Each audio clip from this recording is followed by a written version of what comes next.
I wasn't originally going to record today, but to be honest, I've been so excited about Warmachine, just absolutely loving this game. And I just wanted to come on and record an episode about being hyped. So, my name is Ryan. I used to be good at Warmachine. Welcome to Spell Rack. I just can't say enough how pumped I am about this game right now. Warmachine, getting back into it, the state that it's in, it feels like the early days of when I played the game. It feels, because I came in Mark II, so the game already existed in Mark I, right? And so we're in Mark IV, and obviously some stuff has kind of already existed in Mark IV. Call it the PP version of Mark IV versus the Steamforged version of Mark IV. And so it feels like you're stepping into this second edition of Mark IV, and the game just feels fantastic. It feels wonderful. Many parts of it feel unexplored and vibrant and new and exciting. And there's just kind of discovery around every corner, whether it's learning a strategy or a new model or a new way to play something. It's just got my creativity juices flowing. I'm also still on a super high from LVO. It was a small event, but it had such incredible people. Tyson is the TO there.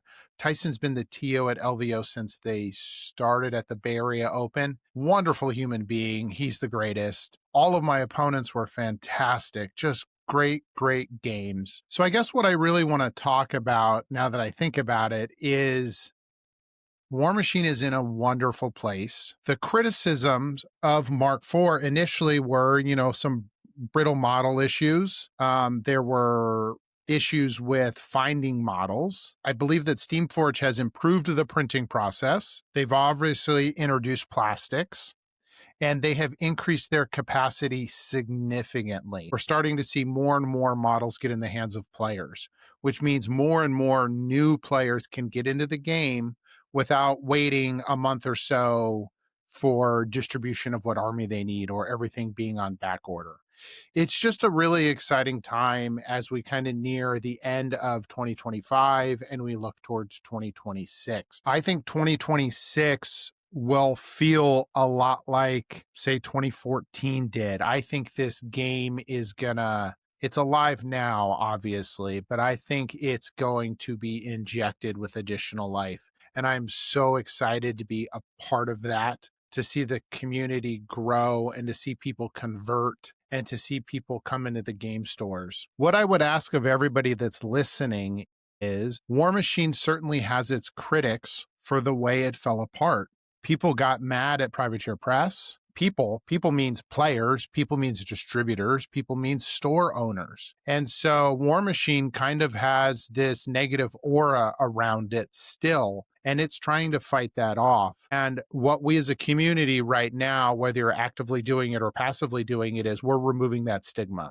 Steamforged Games has done such an incredible job with Warmachine thus far, as the pieces of the community I keep seeing are so wonderful. I know that in local game stores all over the world, people are making positive impressions with this game. I think anybody that you talk to that's thinking about Warmachine, be it a store owner or a player, you need to remind them that the game is under new management. This is a phoenix from the ashes. This is a renaissance period. This is not the same company that made the mistakes before. Steamforged does not deserve to be punished for Privateer's bad actions in the past. In a way, a new game, and it is due to thrive. And I'm just really excited to see all of that come together.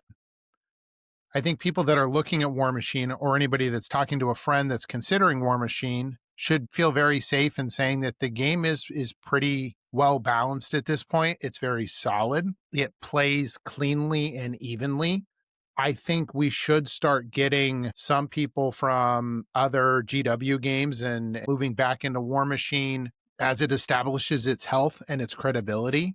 I think that the meta health of the game, the balance of a lot of the units, allows people to pick models up and just play. Warmachine is still a game of, you need a high knowledge gap in order to play it well. And so you're going to lose games.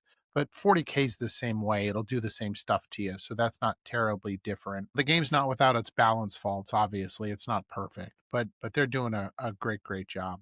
I also want to pause for a second and just say thank you to everybody that has watched this show anybody that's liked and subscribed, made a comment. It does mean a ton to me. I love looking at my phone throughout the day to answer comments and to get some, feedback. The feedback I've received so far has been beyond my wildest expectations. And it has me even further excited to keep playing this game because I just want to think about it and I want to talk about it constantly. And that's what this is for me, right? This is an outlet for additional thoughts that I have with the game so that I can think through problems and share with everybody in, what hopefully is a supportive way towards the community. So thank you everyone for supporting the content. I'm super excited for how this has gone and I really enjoy making all these videos. I think as we look towards 2026, as I said before, the game's going to be in an incredible place. We're going to have a lot more stock. We're going to have a new season, and that'll bring its own energy with it. And as stores start to get more models in there, as play groups start to further develop, these are sorts of things that snowball on each other. It takes one person to show up to a game store. It takes two people to get a game going. And then it takes, four people to get a game night.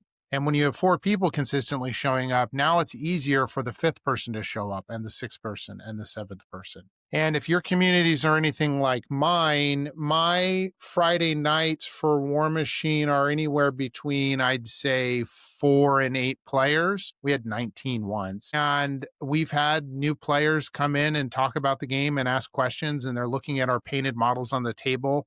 It's just breeding enthusiasm as people look for another game, as people look for an alternative to something else. The models are great. Really, it's just combating some of that stigma of what Warmachine used to be under Privateer Press that lost a lot of people, some permanently, but hopefully a lot not permanently. Those people are worth fighting for, to grab, to bring into the hobby, to grow your local meta. Be it for fun or competition, it doesn't matter. Play the game, have fun. God, go to a convention.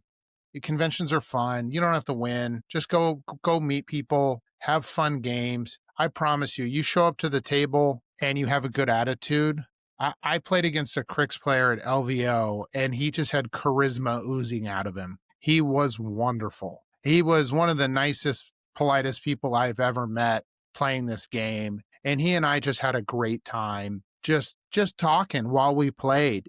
It was incredible. Having that discourse with somebody during a tournament, and we still had like the pregame conversation of, okay, we're going to play a good, clean game. We're going to make sure we pre-measure things that are really important, and we're going to play seriously, but still being able to share that rapport with somebody in a legitimate tournament. It was fantastic. It was incredible. Warmachine has the best community. And this game scratches an itch for so many of us that no other game does. And so if you have any friends that play GW games that are looking for something that's a little bit more precise, I was going to say technical, but I think precise is the right word, right? Because the way Warmachine unpacks is different from any game. It's less about having all of that line of sight blocking terrain so you don't get shot off the battlefield. And it doesn't feel like you're on a treadmill. 40K is a hamster wheel. It's updates every quarter. It's new armies that are broken. It's people faction hopping all the time and speed painting and all that stuff. In 40K, you hear about people speed painting armies in a week before a tournament because this army is suddenly meta and OP and broken and people jump around. Never in my life have I heard of somebody doing that in Warmachine. Oh my God, I have to switch to Old Umbry because they're broken and I'll paint everything tomorrow night before lock and load.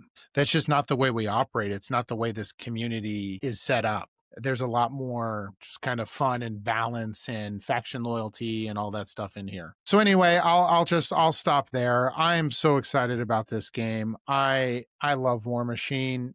When I was missing from Warmachine for those 7 years, I played so many different games trying to refine what I had, and nothing hit the same. Nothing hit right. And refining the community really lets me know I feel like I'm home now, right? I'm home with Warmachine. It's the game, it's the rules, it's the people, it's the models, it's the setting, it's everything. I'm so excited to be back into the game. I'm so excited for lock and load in the end of the year and seeing what SFG has prepared. I'm so excited for all of their increased model production, both supply that you can buy and stuff that you can print at home. Innovative, incredible at the scale that they're offering print at home. Fantastic. A huge way to grow the game, a great way to gain supporters, a great way to bring in additional hobbyists that just enjoy 3D printing. This game is going up and up and up, and I'm excited to be on the party wagon right now, and I'm excited for the rest of this year. I'm excited for next year. I'm excited to keep doing this show. So anyway, that's me being just really excited, and I had to record and let it out. Thanks everyone for the support. Please like and subscribe. Talk to you next time.